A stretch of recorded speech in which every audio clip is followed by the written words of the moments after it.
Hey everybody, this is Eric from N1JUR, one of the hosts of Live Free and Ham. Just wanted to jump in here real quick and apologize up front. As last night's live stream, we had some major technical difficulties and a really bad echo that we were fighting all night. So we tried our best to clean it up here in the podcast stream, but it's still lingered. So again, our apologies. We always like to make sure our content is top quality and available for our listeners. But here is our live stream from last night. Hope you enjoy. And thanks again for listening. 7-3.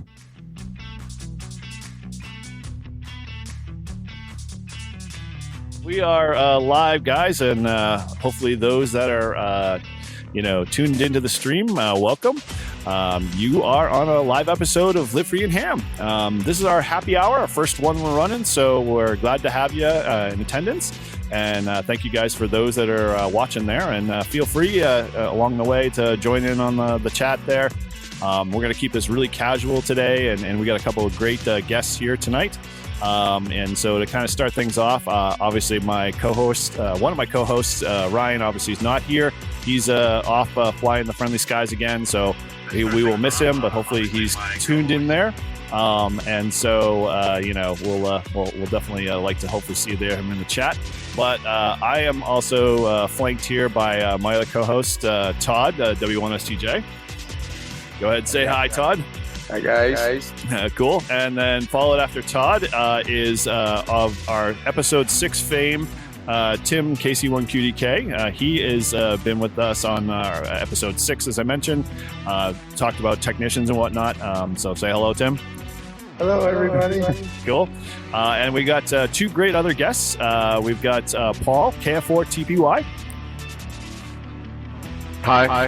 Infamous fame from our POTA videos. Oh, POTA dogs. Yes, I totally forgot. My mistake there, Paul. Yeah, we had a great time getting out there after having a crappy day. Made a great video of that, so you can head over there and watch Paul and I make some great contacts. And, we had a great guest as well, Rob from the YouTube channel 741. Go ahead and say, Rob.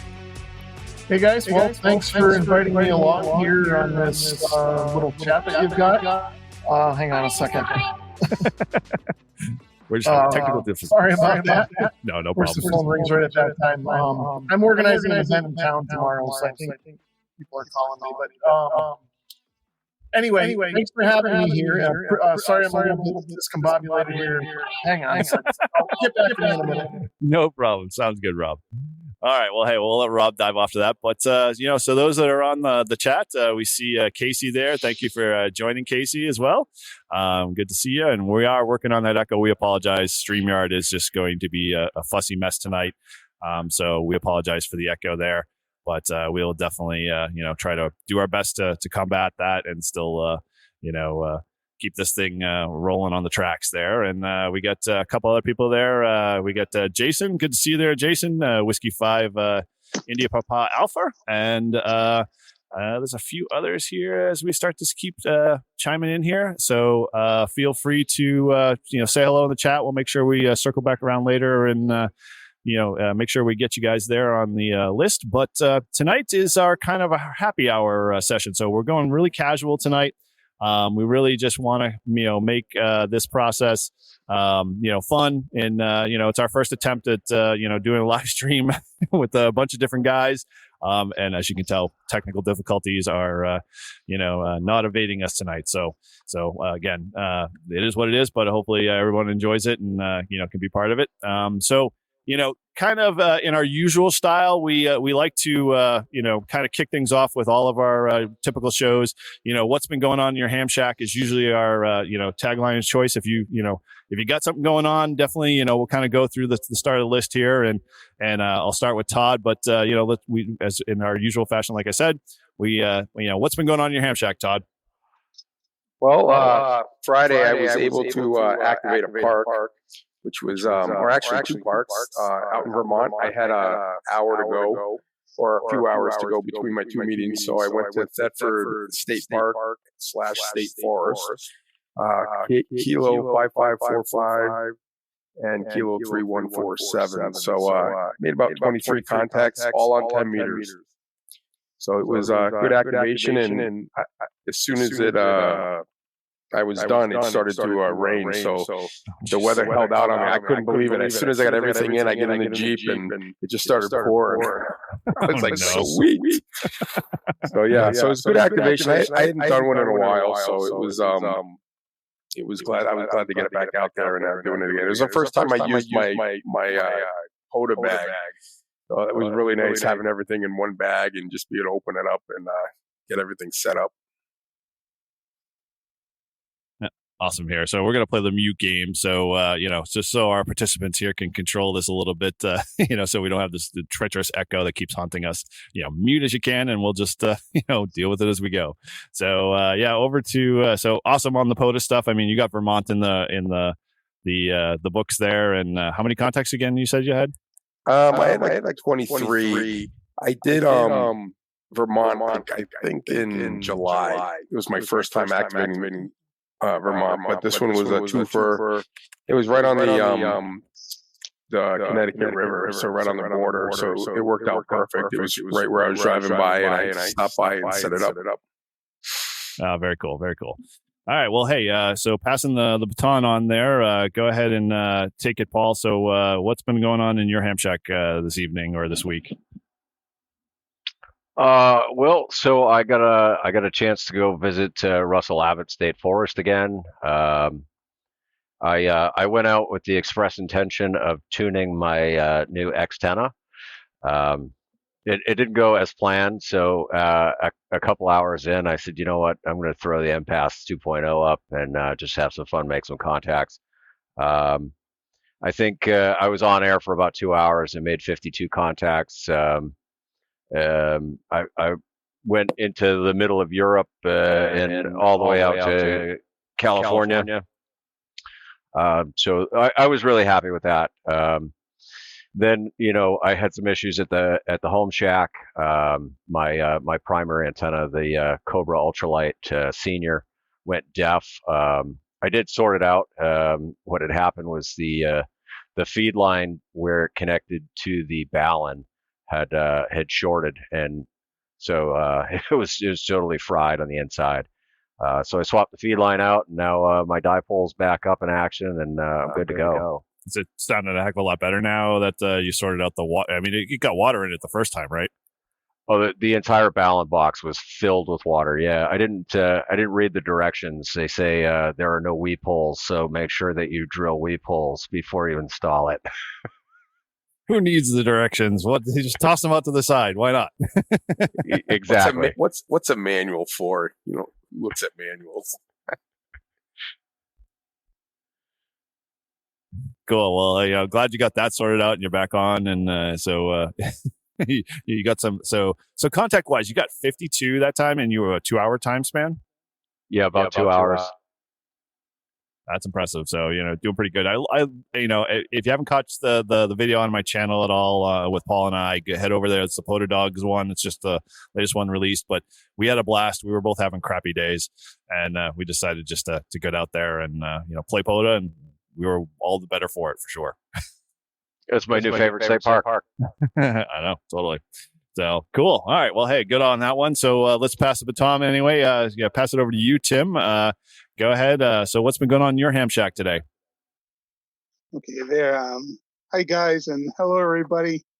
Thanks for watching. I'm a big fan of Eric and Todd and Ryan and their YouTube and podcast adventures, and I love that I get to be a part of it too. And anytime, guys, I'll always come and join in and help any way I can. So in my shack, I just finished building the True USDX. I have to install the speaker a little better. I think I installed it incorrectly, but it's one of those direction things where I probably reversed it, or something. But pretty easy fix and work on that. Very cool. And I've been doing some some Morse code, and I signed up for CW Ops Academy. They test you before they let you join a class, and you get to qualify for the class. And I was pretty proud of myself. I qualified for the intermediate class, but I signed up for the phone because I still feel like with multiple choice, anybody can be intermediate. Because you have a 40% chance of answering correctly. Yeah, well, hey, dude, you're probably way better than me at CW for sure, and I have to say, it's coming along. And the last POTA we did, I tried to activate with only CW, and Steve was there. He was helping me. We weren't successful, but that's not because we didn't try. And it was fun, and getting together with the club, and setting up the little QRP rig, and trying to make some contacts, and still going to keep trying doing that. And that's kind of what I like to do. So very cool. Thanks for having me on again, guys. Yeah, no problem. Glad to have you on, Tim. And we as like I said, we're talking POTA tonight, and so we know you're the one that's gone out and done a heck of a lot of POTA, and past couple of months more than I think Todd and I combined, because we've been so swamped. But yeah, good to have you on, and thanks for coming. So to invite, I extended an invite to Rob, who's of YouTube, channel fame, 741. So, Rob, what's been going on in your ham shack? Hey guys. So first off, thanks for inviting me along. Really appreciate the invite here. First off, I'm not a big live streamer, so if I get a little tongue tied, I apologize. I kind of search for words sometimes when I'm talking. Second of all, I want to apologize for the phone call a minute ago. I work with my son's Boy Scout troop, and we're running an event in town tomorrow, so people are texting me and calling me and asking me questions about it right now. So apologize for that. I didn't expect any of that. I thought we had it all clear. As far as the ham stuff goes, we actually had an interesting day yesterday. There's a club in Southern Connecticut. I don't belong to the club, but I know a fair number of the members. They're all great guys. I used to work with one of them. And they were putting together something that they were calling sort of Activate Connecticut Day, where I guess it was Support Your Parks weekend. So they try and do this in conjunction with that. And the idea was to have as many Connecticut hams who do POTA out at POTA parks, to get as many on the air simultaneously as we could. And then at 11 o'clock, we were going to have a net, so to speak, where all of the parks were going to contact each other so that we could all get park to park, within Connecticut, as many parks as we could. And on 2 meters too, all the better. That's well, rare. No, Connecticut's not conducive to VHF as you might think. Mm-hmm. We've got a lot of hills in the eastern part of the state and the western part. So we were actually trying to do it on 40 meters. And it started to work out pretty well at first. But what ended up happening yesterday, I think it was the same thing up there for you guys in New Hampshire. It poured. So some of the guys were set up at parks that had pavilions. It was a little easier for them. Where I chose to set up, we didn't have a pavilion. I just had heavy cement. So we all kind of took shelter in that. There were a handful of us that kind of came and went. We made some contacts in the morning. I had one guy stop by that was not a ham. I had sort of advertised it on the local repeater and on one of the club Facebook groups, and he caught wind of it. So he showed up. He's interested in soda and POTA, doesn't have his license yet, but wanted to ask some questions and see kind of how it all went. So I spent a good hour with him, just talking about ham radio and getting his enthusiasm up and that kind of thing. So I think we got another guy that'll soon, so it'll be good. And then we had a few other stop by. And then we had that at 11 o'clock. And it started out okay, but a lot of guys didn't make it out to the parks. So we had a list of about 15 or so people that were supposed to be out. and maybe only about half of them were there. So then it started taking the time. There were some gaps where there was dead air, and then ended up having a jamboree on the air station pair up 1 kc away from us, and it kind of wiped everything out. So we just kind of called it quits at that point. So it was a success, but it was also a little bit, touched harder. I think we wanted to see it, but we learned some stuff. I think we'll do it a little bit different next time. And hopefully the weather will be a little better. But yeah, that was the big thing for yesterday, and it was a lot of fun to fight the rain. Yeah, it's funny you say that. I knew it was Sport Your Parks weekend, and I had some family event that I had to actually go down in Cromwell, and so I was hoping I packed the POTA gear stuff, and I'm thinking maybe there's a possibility I could get out, and it just poured buckets the whole entire time, and I was like, out of all the times, it would have been great to be able to hit, like, there's 3 or 4 parks at least I know, going home that I could probably hit, and the family would just been dragged with me to go, but my daughter's a ham, so I can kind of get away with it a little bit, but yeah, it's kind of a bummer that it just poured buckets. Oh yeah, well, too bad you weren't able to get out there and put another Connecticut park on the air. If I knew, I think that would have been a blast. I totally, that what you guys do, that's exactly kind of what I'd love to be able to, represent. It's an awesome idea to be able to just do that in the state you're in, to be able to just kind of get more people active and out on more parks, especially on Sport Your Parks weekend. I mean, that's even better. But yeah, just that rain, I think, killed everything. And it was Jamboree on the air too, as well, right? Yeah, that was going on too. So yeah, that can add to misery, especially with the rain. But hey, scouts are already used to the rain. I'm an Eagle Scout, so I know I can tolerate all that. Not that I like it, but I can tolerate. So cool. Yeah, all right. Well, my son's troop isn't really into the radio stuff yet, but maybe they will. We'll see. Yeah, it's kind of funny because, like, my history, that's kind of, I got a little taste of it, but it was only like 1 or 2 hams in the troop at the time, and they really just, they did their thing with the radios, and they were always the cool guys in the camp when we went to like do some backpacking trips, because they were the ones for the communications side of things. So I was like, oh, I want to do that. I can't pack my CB radio, so let's see what this ham stuff's about. So cool, guys. All right. Well, it's great to have all you guys here on here. We're going to try this, a little bit on and off. So if you play your mute buttons on and off, see if we can, minimize some of the echo if you hear it. But ultimately, we'll, hopefully we'll keep the conversation flowing.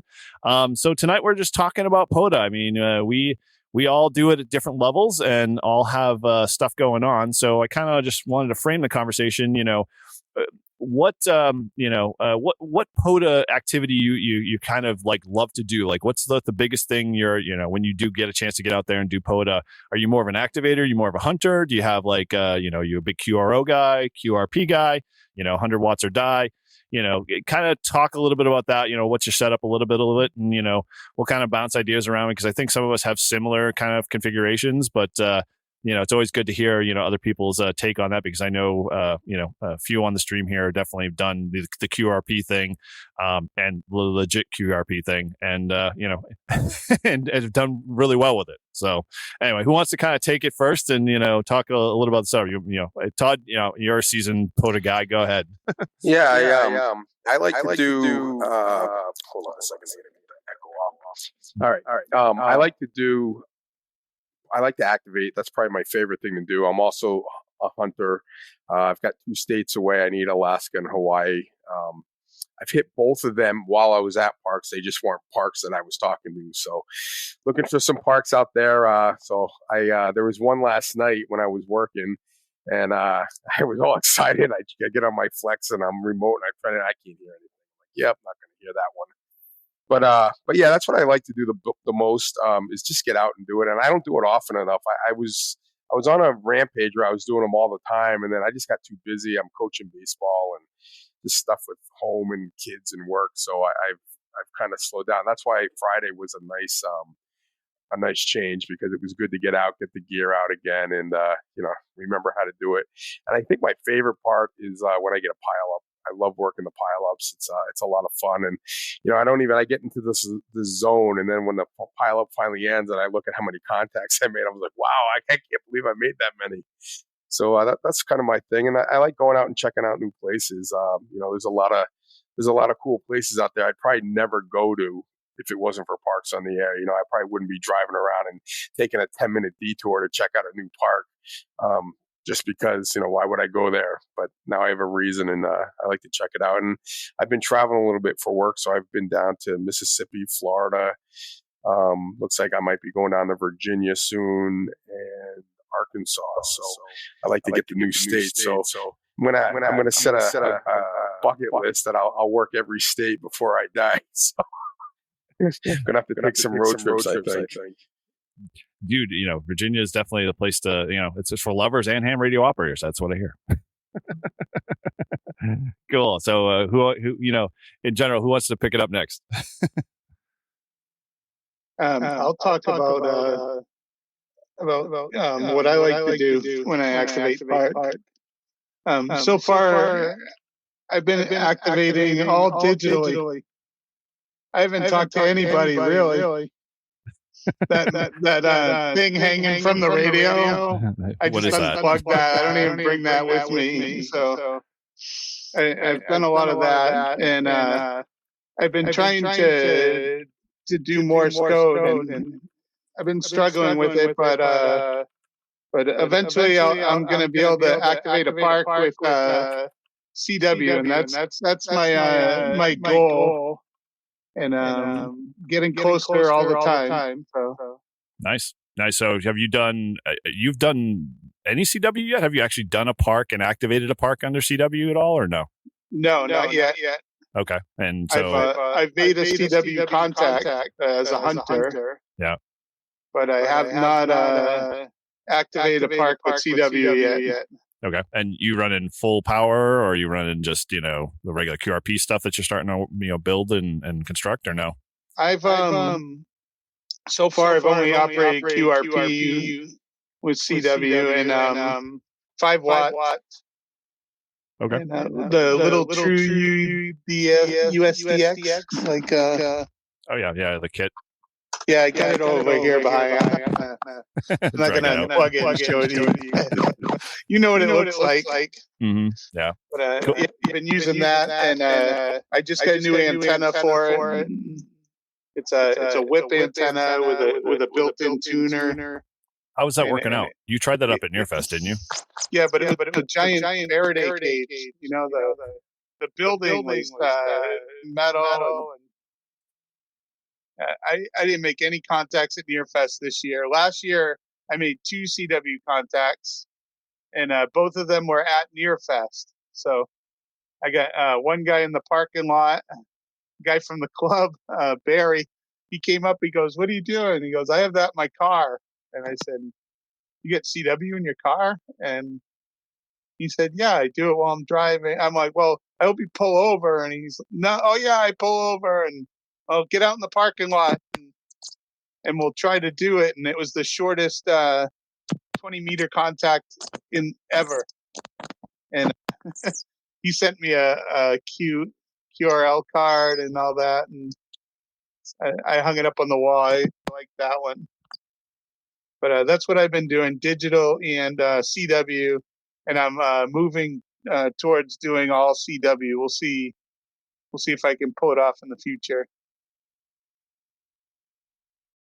I keep forgetting that I meet myself. So, that definitely sounds like a great plan there, and definitely a good goal. I know my CW skills are I think I know E, but it's a good start. Although I should be following your TikTok, so that's all I have to say. Sadly I am not, and therefore I should be punished. So anyway, all right, cool. No, it's all right. The TikTok things, they made me practice. Mm-hmm. Because I had to listen to myself, and as I gain experience, and I'm watching myself on the TikTok, I'm thinking, geez, I maybe shouldn't have done it that way. So I might have to do it again. But the letter B has like 3 million views or something like that. I'll tell you that. Wow, that's insane. Yeah, it's crazy, right? Does TikTok pay you for those many views or no? No, but my Gmail is full of TikTok. I might have to block them because I can't find the other mail. That's great. All right. Well, hey, well, what about Paul or Rob? You guys can pick it up. So, a little bit about kind of your setup. I mean, go ahead, Rob, and you can talk a little bit about what you've done for POTA and what your kind of favorite setup is, or what you're working on right now. If you've done any recent POTA. Why don't you take it, Paul? I'll go last. I'm the guest here. All right. Well, I guess I'm relatively new to POTA. I'm relatively new ham. So, I got interested in ham radio when COVID hit. Obviously, portable activating was a big motivator for wanting to learn. I began the iteration with an ICOM 706 Mark II-G. Fantastic all-in-one radio, but it's a little weighty, to be carrying around for POTA. So I did upgrade to the Yaesu 891, which is like this same radio that everybody that does POTA uses. But it's a fantastic radio. Now I'm in the phase where I guess I'm trying to minimize my antenna weight. The Wolf River Coil is a fantastic antenna, but it's not always the easiest to lug around. And then I got the Chameleon MPass 2.0, which is it's even bulkier to carry around. So I think that the hope is that the Xtenna is going to be the new POTA antenna. Resident on 40, 20, 15, and 10. So that'll be good. But I mean, I think I've got 5 activations currently, one in Florida, and the rest were up here. The Florida activation was my first solo on my own activation, which is kind of neat because I was down there on vacation. I think in a matter of like 2.5 hours, I had over 100 contacts. So it was absolutely fantastic. And that's where I guess you get that hook, right? When you're going out and you're activating a park,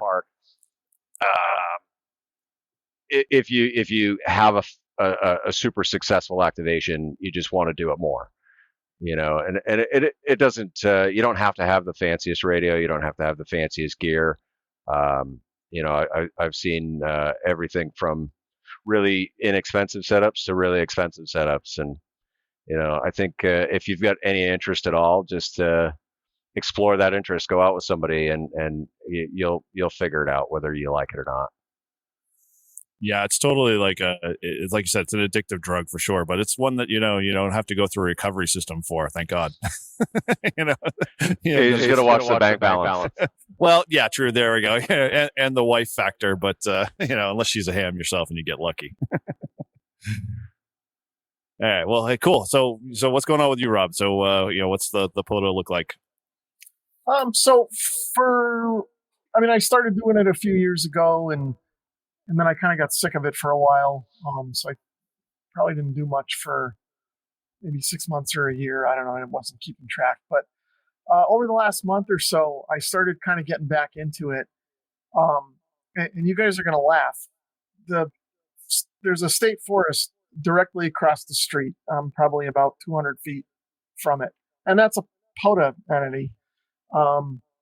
And I just never go over there and activate until recently. Wait a minute. You have literally something you could walk out your front door and go activate? Yeah. You could get like a kilo in a day. Yeah. So I obviously activated over there and stuff, but not very often because I'm always going all different directions and stuff. And the last job I had was a little bit stressful, so I didn't have a lot of time. But now the new job I have, I'm working from home 3 days a week, and I get a lunch break now, which is kind of nice. So what I figured out I could do is on my lunch breaks when nobody's here, my wife's at work, my son's at school, I can go across the street and activate for half an hour, 45 minutes, and I'm working on getting a kilo. I think I'm up to 550 or something. I'd have to look at the page, I guess, and see where I'm at. But I'm trying to get the kilo over there just to say that I did. So that's kind of my current thing. But as far as what I like to do with POTA, I also like to ride motorcycles. I have a couple of small motorcycles. So what I do in the summertime is I try to activate POTA while I'm riding the motorcycle. So I'll hop on the bike and put what I can carry on there, and find a park somewhere an hour away or something. Go there and activate a little bit, and then ride around, kind of a thing. So that's what I've been up to. And now that I'm sort of back into it, of course it's not really riding. Well, riding season's almost over, so I've got some ideas for the spring when I can get back out there. I've got a few options for antennas and things that I want to experiment with. But those are the things I like to do with POTA. Ah, very cool. Nice. So it sounds like go ahead, Todd. Rob, there's a park right near where I work, the National Rail Trail, and Eric and I are kind of activating it side by side. Sometimes we've done it together. I think Paul and I did the first time I activated. It was Paul, Eric, and I. But I do it on my lunch break. So I've got it down. I've got it down where I know exactly where my antenna needs to be. I don't even have to check it anymore. And I go in there and I'll whip out like 20 to 50 contacts, pack it up, and be back, within an hour. So, but yeah, that's pretty awesome that you're able to do that. And you're talking about antennas. That's one of the things I wanted to talk about tonight. I watched on Ham Radio 2.0. Jason did. It was a couple of days ago. He did a review on this thing called a Res antenna, the Ranger 80, and it's a coiled, like bottom end coil antenna. And have you guys heard of it? Have you guys heard? All right, so it comes with a backpack. So everything's in the backpack you need. It either has a spike, or you can have a tripod for it. And it has a military antenna, which is kind of like on the rope. Have that rope with, they bend down like a tent stake, or you can get a whip antenna. You get to pick one of them. I'd say get the military one and then buy the whip one for $20 because the military one's like $84. But it looked pretty awesome. And you can add, it comes with 4 radios. You can add another 4. And he loved it. He was in Texas and it was wicked dry. So he was having a hard time, getting it, really tuned. But he was making a ton of contacts on it. And what was cool about it is it's got like its own, like it's something that it's it's all in a backpack, and it's he set it up fairly quickly, and it does 80 meters. So I think he said 15 to 80, but you can do 10 if you get the whip antenna. You can shorten it and you might be able to tune it to 10. But I thought it was cool because it's a vertical that you can get to 80 meters on, and not a lot of people do POTA on 80 meters. And I think if you got out there and you're able to activate on 80 meters, you might get a lot of people, because it's not a popular band that people decide to do POTA on. It's funny you say that, because the park across the street here, I have a wire permanently in the trees over there. Probably shouldn't, but I do. Nobody knows it's there. It's not in the way of anything. But it's just for 40 meters. And I was looking at it the other day and thinking, I could probably add some length to that and make it for 80. Yeah, I mean, I use my, I have the Buddy Pole Pro. That's my POTA antenna. And that thing packs up so tightly, it fits right in a backpack with my radio, my tuner. I have an 891, so everything fits in this small backpack. And I just throw that in the car, and when I want to, I got some time to activate, I just stop, whip it out, and it's all there. And I brought that with me to Mississippi and Florida when I was traveling. So that's like a really good antenna, and I like it. But this one really interests me because it's a little different, but it gets the 80 meters, which is pretty cool. And then the Buddy Pole, yeah. Are you any of you guys? You're familiar with the Buddy Pole? Are you, yeah. Rob? So yeah, the coil is like you got these little pins, and you got to screw them in, and you got to adjust them for each band. Well, with this res antenna, it's kind of got like a notch, and you just kind of move it up and down, and it clicks in automatically. So there's nothing to take apart or unscrew. You just kind of move your positioning up and down the coil. The farther down you go, the more, or the farther up you go, the more coil you're using, or whatever. So it looked pretty cool, and it's something. It's quite expensive. I mean, I think it's just the basics thing is like $550, right? Wow. But if you get the tripod and you get the other antenna and you get the extra coils, you're looking like $700.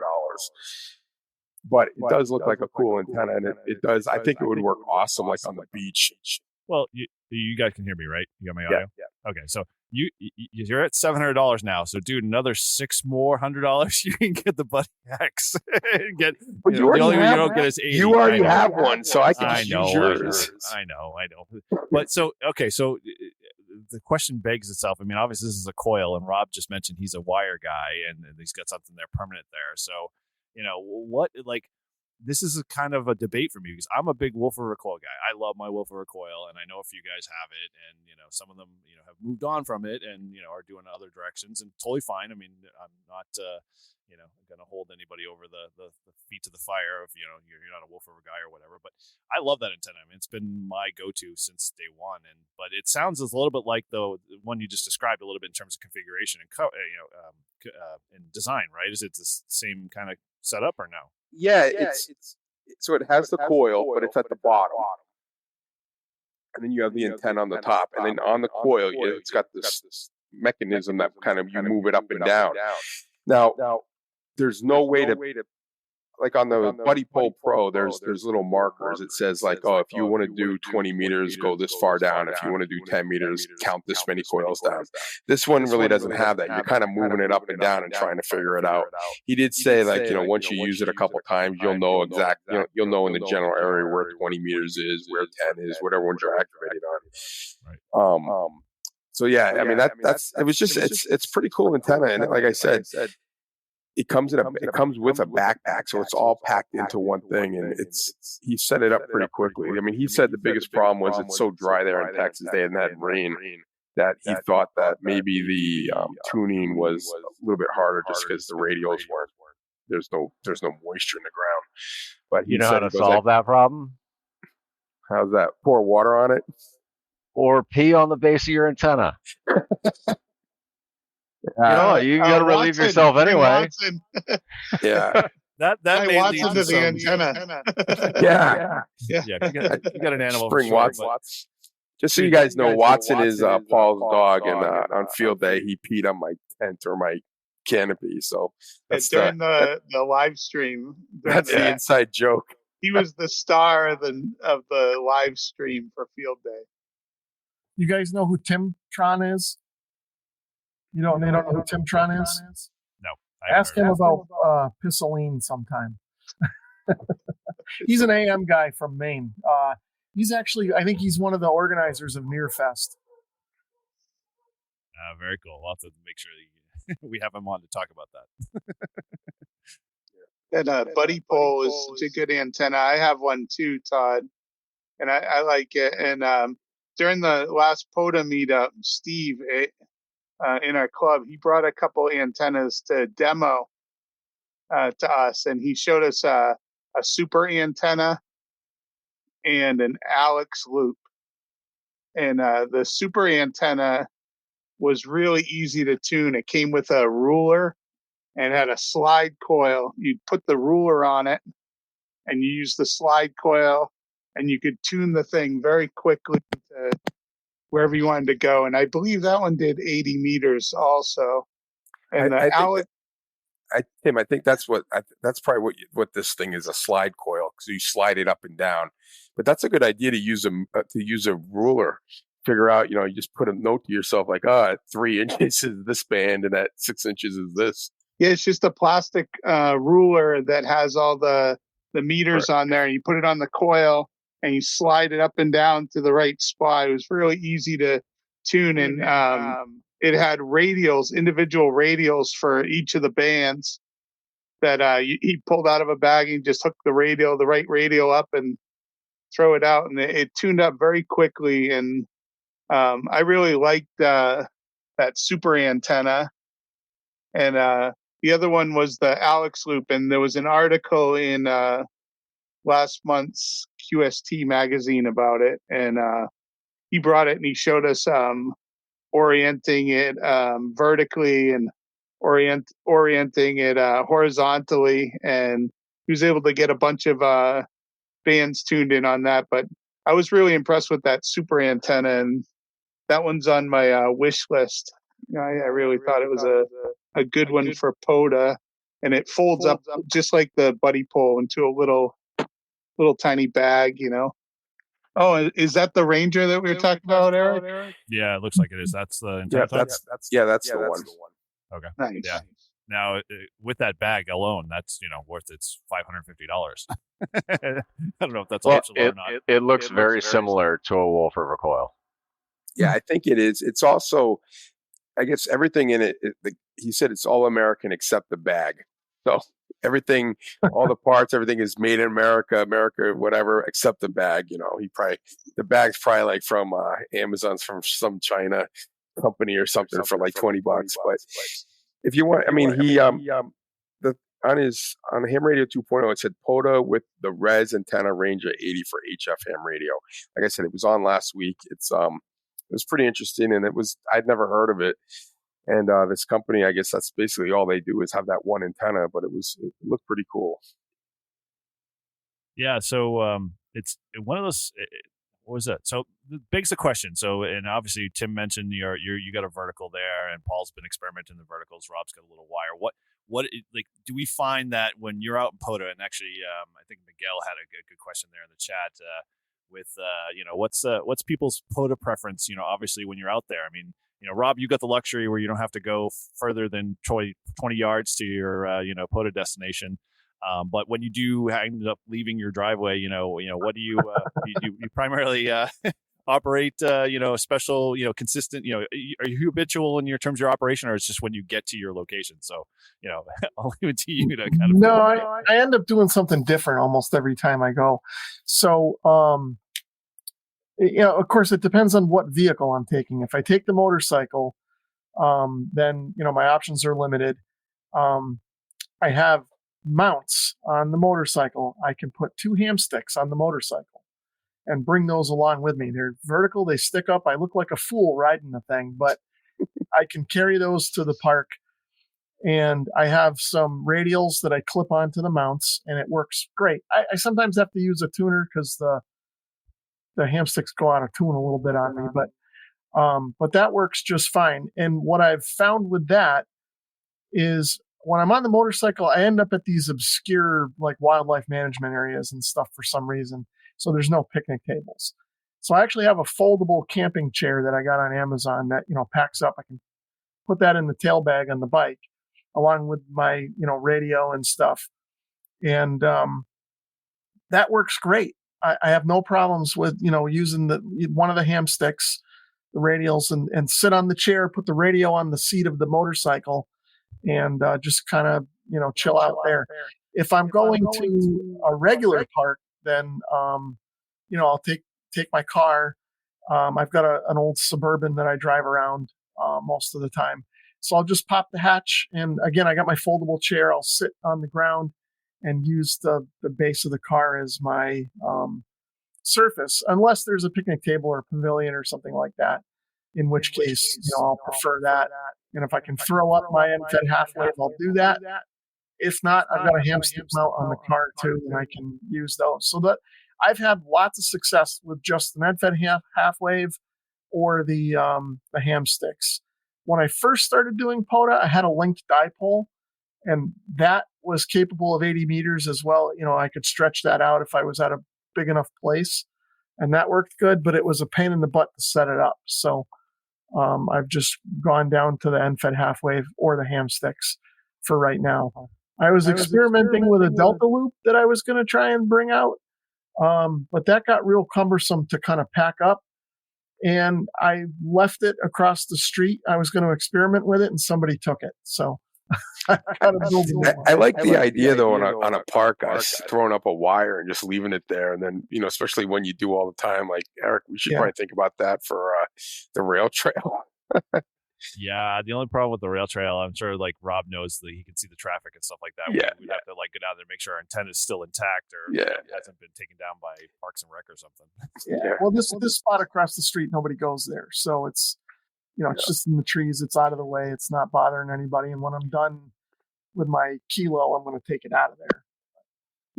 It's funny. Like for me, I do a lot of parks. Like kind of like on a whim. Like, oh, let's see if I can activate a park. So it's real short, and it's not like that. But if we were going to do a park like for a long time, like Eric has the Hex, the Buddy Hex. Is it called the Buddy Hex? I think, Eric, and that thing is awesome. But we went to a park after Nearfest in the spring, and we spent like 2 hours trying to set it up to find out that they gave us the wrong length.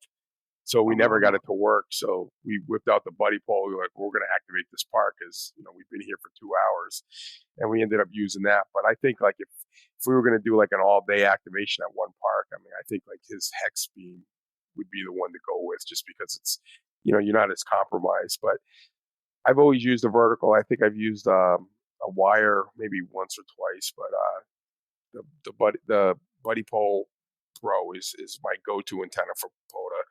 But like I said, I'm up for looking for other ones too, because I mean it's always nice to mix things up a little bit. So if I could, kind of chime in with my input here on Miguel's question, as a relatively new POTA operator, right? I find that my kit, my setup is constantly evolving, and so it also depends, on where you're going, and what the setup is like. Obviously, if there's a picnic table or a pavilion, that's ideal and it's very nice. I keep a little Cabela's folding aluminum table in my truck, and a little foldable chair. I mean, obviously, I'm not gonna hike for miles with a 50-pound pack, and my table and my chair. But if I can park somewhere and I can walk, within 500 yards, of my truck, I'm quite content to just lug that stuff.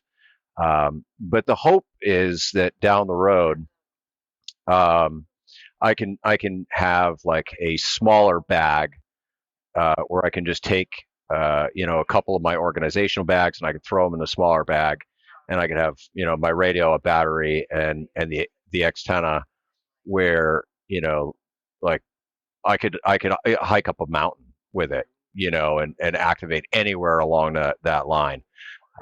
So I thought it was a great question that Miguel put out, and you should kind of want to try and tailor your setup to where you're going the most frequently, and it never hurts to have a backup setup. Yep, one is none, two is one. Yeah, exactly. Yeah, so for me, it's like funny. Actually, I'll throw it over to you, Tim, since I'm the one developing the echo here. But so when you go out and do your POTUS, Tim, what's that kind of look like? I've done a few different ways, and I'm like Paul. I'm relatively new. Also, I've had my license for a couple of years, and I've activated the park with the end-fed half wave, and I've also used the buddy pole, and I like both. Just depends on what you're doing and where you're going. The first park we tried to do was Chloe Dam, and Kim and I went out there and set up, and my radio failed. So, but it didn't deter me from still trying. And another one we did was Marshall State Forest, and I did that in New Ipswich with a vertical, and we had to drive really far out into the woods. And Kim and I took our RAV4, and we drove up a logging road a few miles into the woods, and there was nobody out there. I mean, we were out in the middle of the woods, and we set up on the logging road. And at one point, believe it or not, an Amazon truck came flying down the road. And I was like, Amazon is out here on the logging road in the middle of the forest. And delivering your packages. Is they trying to find you? Yeah. We had to move everything out of the way and let the Amazon truck go by. Was it like Domino's where you just dropped a pin? You were like, give my delivery right here? I don't know, but he went off into the woods on the trail and he never came back. So I don't know. I bet he had to poop. Or he knew somebody out there, or he's sleeping in his truck or something. But Kim and I were both wondering, where the ghost Amazon truck went, because it just went off into the woods and never came back. And we were pretty far out in the middle, and there was only like four people who had activated that park. And I see why, because you got to really drive far out into The woods, into the middle of nowhere. The only people that can get out there are Amazon and really determined hams, I guess. So. Okay. So when you did those activations, you prefer your verticals over or QRP more, or do you enjoy running 100 watts? I enjoy using the vertical, the buddy pole that I've used. I like that antenna, and I like Paul's Wolf River coil antenna he had at Winter Field Day, and that does 80 meters, doesn't it? Yeah, that does. Yeah, and that's a pretty nice antenna. It's pretty durable, and that's the one that we've seen demoed at the club. Eric brought it to the club and did a talk about POTA, and he demoed the Wolf River coil. And so if you want to get on 80, that might be a good choice also. I haven't seen a lot of people doing, like Todd said, I haven't seen a lot of people doing, at least digitally, doing 80 POTA. But if you could do it, why not? Why not try it?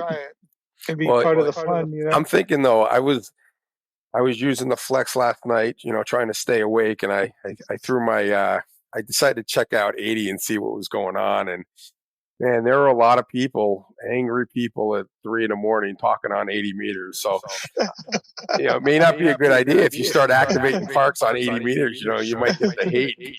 Hey, listen, my hemorrhoids are flaring. It's not like 7.2. I thought 7.2 was a great channel to just listen and be a participant. These guys were like, they're out of control, and I'm like, I mean. It was pretty bad.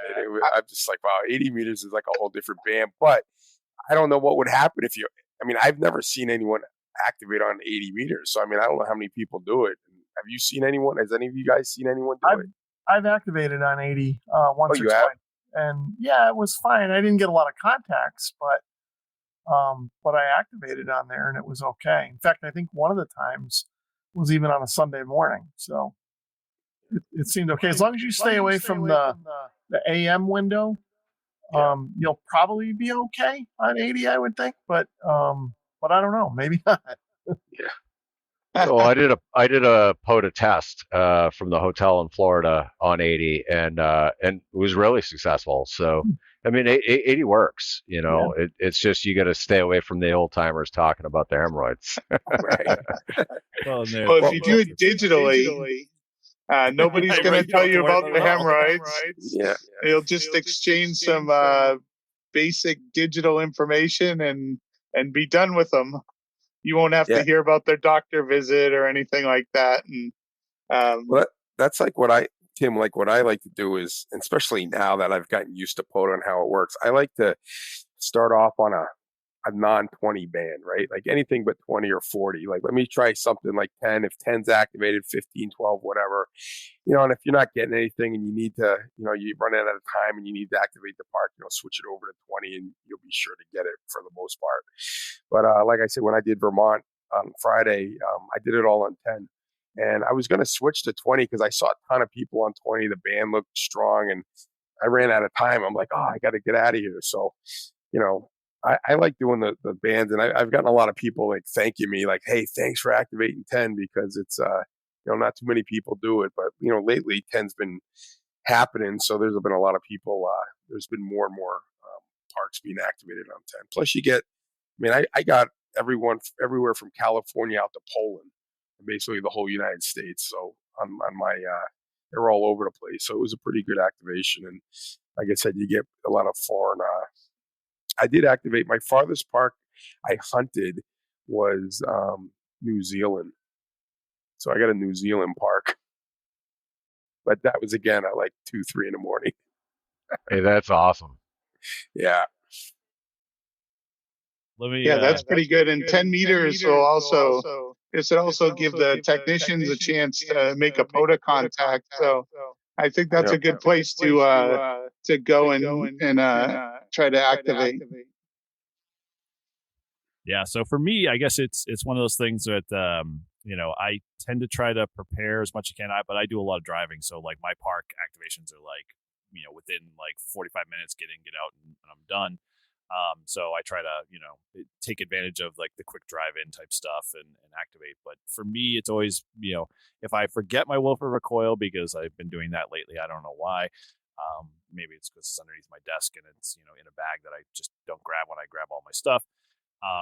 But I've got an ATAS 120 on the truck, and so that's always been like my lifesaver. So that antenna does phenomenally well for being a compromised antenna, and I have to say, even like when the conditions have been just really bad across the board because we've got a solar flare or something, that one is kind of almost in every time, or almost maybe once, I think it hasn't saved my bacon and I came up short activating, but that was like those treacherous moments where you just sit there and you're like, I need one more contact. How many more 1,000 times do I have to sit there and go, CQ POTA, please someone respond? And so, all you have to do is say last call, and then like 15 people will call. I did. That's my secret. I do last call for Vermont, and like all of a sudden it was like boom, boom, boom, boom. Like they're just waiting, right? Like they're waiting, like, oh, when's he gonna call last call? But yeah, you get the stragglers that come in, and yeah, you'll get a few more. But or you got to bring your XYL with you and have her call. Yeah, well, that's my secret button. Sometimes that works. I know Todd rags on me for having a secret button. My daughter goes on POTA events sometimes, so she records the pre-recorded CQ message. So in an emergency, I'm pressing that button, and it tends to get me over the hump there. At that point, after the third guy realizing that it's a guy on the other end, it shuts the system down pretty quickly. But don't cheat. Feel free to have her record one for me. Yeah. See, it's I could start a business on this one. see, Rob, what happened was his daughter comes to field day, and I'm in my, what do you call it, my shelter, trying to work a pile up, and I'm trying to get through. And I'm probably 45 minutes. I'm not getting anything right. She goes, "Oh, let me try." First time, boom, done. I was like, "Are you kidding me?" I've got a similar story. I've got I guess it's over there.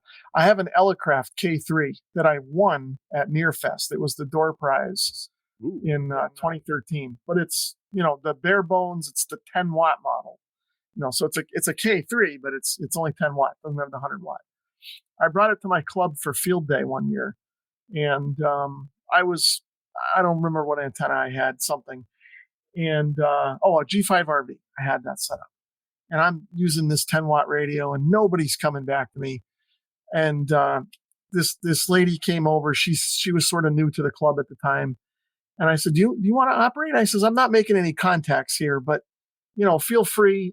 I said, the radio's only 10 watts, so maybe we're not going to make too many contacts. And she said, oh, that's good. I'm kind of new, so I want to go slow. Okay. So she gets on, instant pileup, 10 watts. So it's like, okay, now I see what's going on here. But she had a lot of fun. I'm glad that she got on the radio and got that experience. Well, and you did get the credit for activating the park, though. So you technically. Well, this was field day. Oh, field day. Okay, field day. So we were using the club call. You helped the club along. Yeah. Good on that one. Get you some points. Yeah. Hey, it always works. And actually, we should have them on and we should have them share their stories. But it'd be pretty cool. So cool. All right. Well, hey. So one last, go around to anybody, working on any interesting, what we'll call phase 2.0 projects. Like for me, we'll give a little, primer here. I'm shaping up a beach, kind of QRP setup that I can take that's pretty portable with me for summer vacations and whatnot. But any of you guys working on other like kind of travel POTA type stuff, or you're refining your kit? What anything that you kind of been working on recently with related to that? I'm working on a cold weather setup, and I have my ice hut and my buddy heater and a little antenna. Just getting that together because Kim and I are going to do a few cold weather activations, and we might combine it with some ice fishing. I don't know yet. We'll see. Yeah, the only thing I got planned is I've got that ATIS antenna, and I got to get Ryan, our other co-host. He's got a friend or something that can bend metal pretty easily, and we're gonna try to build a mount so I can use that for POTA activations in like January, February when it's like a blizzard outside and I don't feel like going out, but I want to activate a park. Well, so Todd, you should have got the clam ice house to go with your summer one. Yeah, I know. Well, I almost bought that one and not the summer one, but that summer one's pretty cool.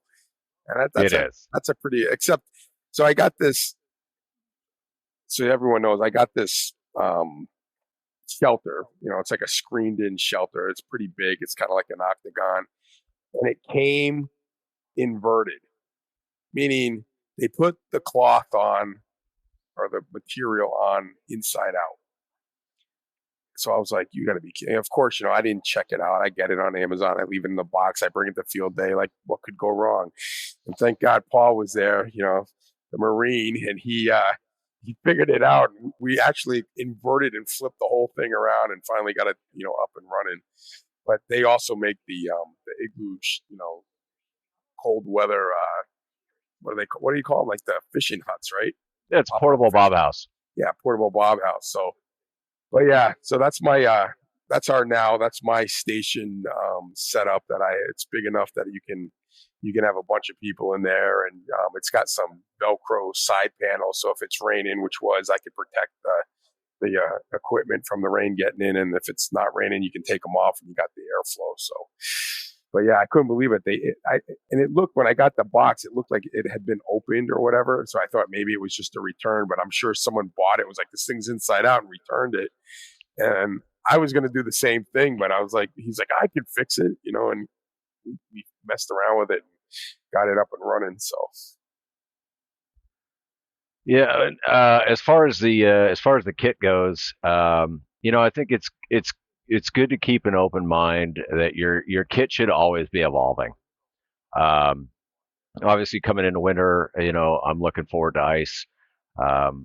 Hopefully, this year we're supposed to have a really cold winter, and so the last few winters we haven't had a whole lot of ice. I haven't been able to do a whole lot of ice fishing.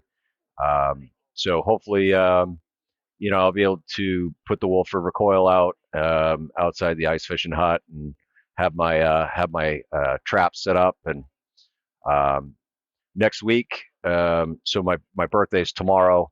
Wedding anniversary is Thursday. So Wednesday we're going up to Forks, Maine, and it's my ideal vacation. It's a cabin in the middle of nowhere. And so I'm going to bring the radio up, and hopefully I don't know that there's a state park right around Moosehead Lake or not, but if anything else, I'll get on the air and play some HF.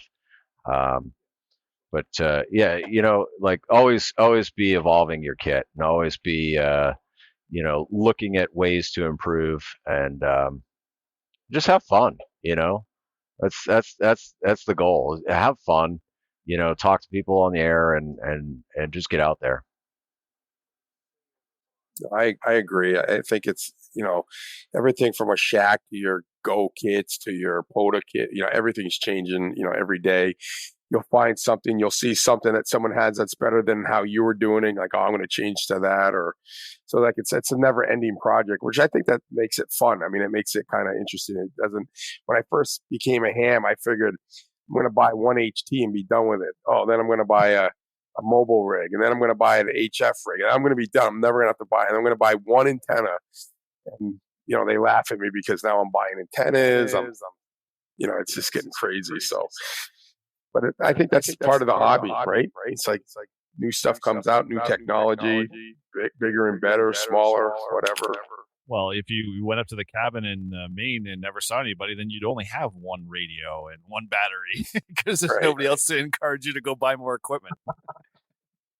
It's that damn social media and the internet, You see things like this. Like, I don't want to spend $600-700 on an antenna, but I watch this, I'm like, oh, that thing looks really cool. That would be a great antenna to use for POTA. Yeah. And How about you, Rob? yeah. So for my stuff, I think I've already probably mentioned most of it. I'm trying to work on the motorcycle setup for next year. Hopefully I'll have more time to ride. So over the winter I can get that refined, and when the warm weather hits, I'll be ready to go. And then I just want to finish my kilo across the street before the snow flies, because once it does, I won't be able to get over there as easily. Or you could just drive the car over the curb and run a longer coax. Well, the problem over there is the snow plow up the bank, and I won't be able to get over there without snowshoes. Oh, very cool. Cool. I If guess we get snow. Everyone I've talked to, including Paul, who's been, sending up the nice, snow signals, that's coming no matter whether or not I want it or not. But Yeah, we'll see what happens. I'm just looking at the this week's forecast. Looks like up here in New Hampshire, it'll probably be warmer where you are, Rob. Looks like Thursday is going to be a high of 74. That might be a day I'm going to be on the road and doing some outdoor stuff. Is that the day we're doing our rove? Are we going to do that rove that day? I don't know. I got to look. We got to talk. That looks like a good day, doesn't it? It's 74, dude. 74 degrees. There's a strip there's a strip in Maine, not in Maine, but strip up Route 1A in basically starts in Hampton or Salisbury, and there's a park literally like 5 miles everywhere, all the way up Route 1, and you can hit like almost 12 parks. I think when the rove was the big thing, we almost had it all planned, and then they pulled the carpet out onto the rove award, so we never really got back to it. But yeah, that sounds like a plan. I'm game for that if you're up for it. Wow. So I'll be stuck in Burlington on Thursday. No POTA for me. we'll have to meet up for an impromptu lunch when I'm down that way. I'll go. Let me know if you're in the area. We'll grab something. Sweet, sounds good. So I guess for me, the only thing I'm working on is I finally got confirmation from BG2FX that my FX4CR is on the way. I've got a waybill set and just waiting for customs to kind of pass it through. So that'll be on the way. And I just finished plunking down some money for a soda beams, the short 7-meter pole that packs down pretty small. And I got a couple other batteries and a few other odds and ends to round out the kit there. And so that's primarily going to be like my beach radio. And the reason why I call it my beach radio is not because I like to just use it at the beach. It's because my wife's a big beach goer, and I can't stand standing, being at the beach for 5-6 hours straight, watching the world pass you by. And I'm like, okay, I got to have a radio. So this thing will do digital. This will do sideband. It packs down. It's 20 watts. It's got a, if you ever seen, if you haven't Googled BG2FX FX4CR, great little radio. There's a lot of reviews out there, but I'll probably throw one up on my channel when I get it just to, kind of go through the features in it. But it's going to be grab that small little pack, because if I tried to pack my 891 and my bag and everything, my wife would be like, you're not coming to the beach and you're ruining it for me, is basically what it would turn out to be. So that's my goal and where I'm going with it. And that'll hopefully will get flushed out over the winter time. And we'll be ready for spring, summer, and so I'll be doing it won't be truly QRP, but it'll be close, so I'll at least feel like I'm a QRPer. So that's kind of my plans going forward, and we'll just keep doing POTA. So let's kind of wrap this up here. We're a little bit over the hour here, but all of those that were online and in the chat, definitely thank you for hanging out, and then we'll just kind of do a quick roll call here.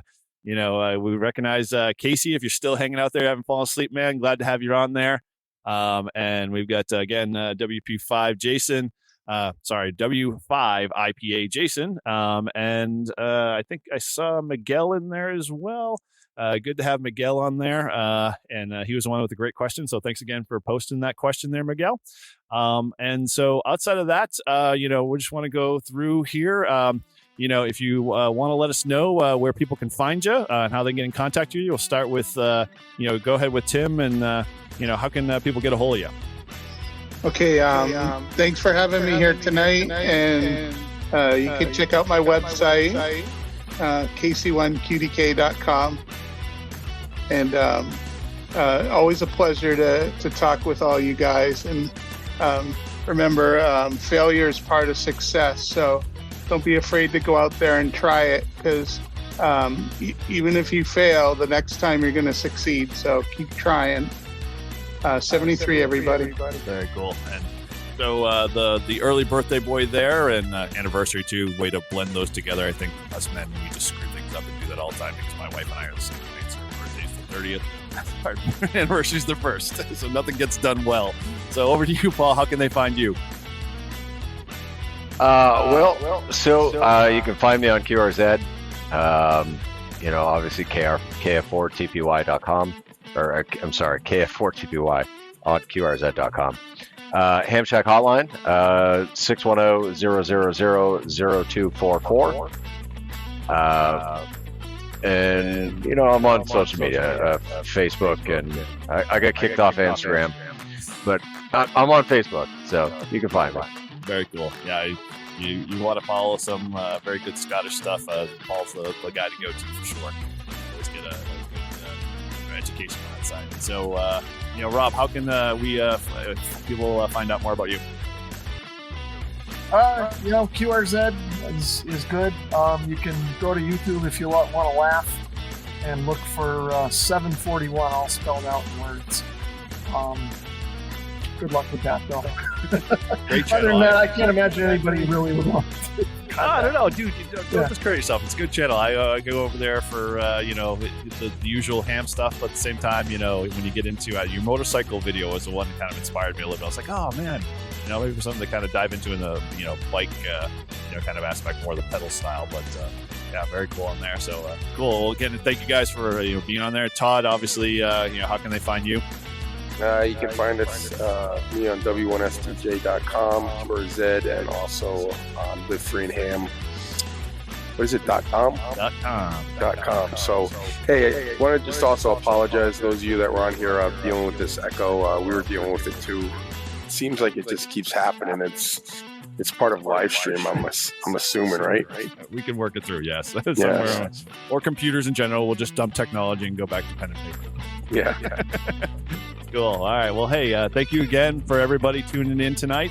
Again, if you want to, if you haven't already subscribed to the show, definitely subscribe to our YouTube channel, Live Free and Ham, or you can head over to our website and leave us a review. We love to get reviews, so definitely forward them on. We'll read your review if you post one in our next show. As we've said before, you can contact all of us on our social media for the latest information, shows, and content. And we always have our Patreon links and buy us a beer links in our show notes and on our website. So if you want to help out the show that way, you can definitely click those links and show us some love. And as Todd said, you can find everything you need to about our hosts. And again, Ryan is not here tonight, but he is definitely missed as always, and I'm sure he'll be back to the U.S. coast soon, and he'll be back on another stream too as well. So with that, everybody, thanks again for tuning in, and Rob and Paul and Tim, as always, we appreciate you guys for being on the show tonight, and thanks for making us a blast. So with that, we'll say 7-3s, and everybody will say see you later.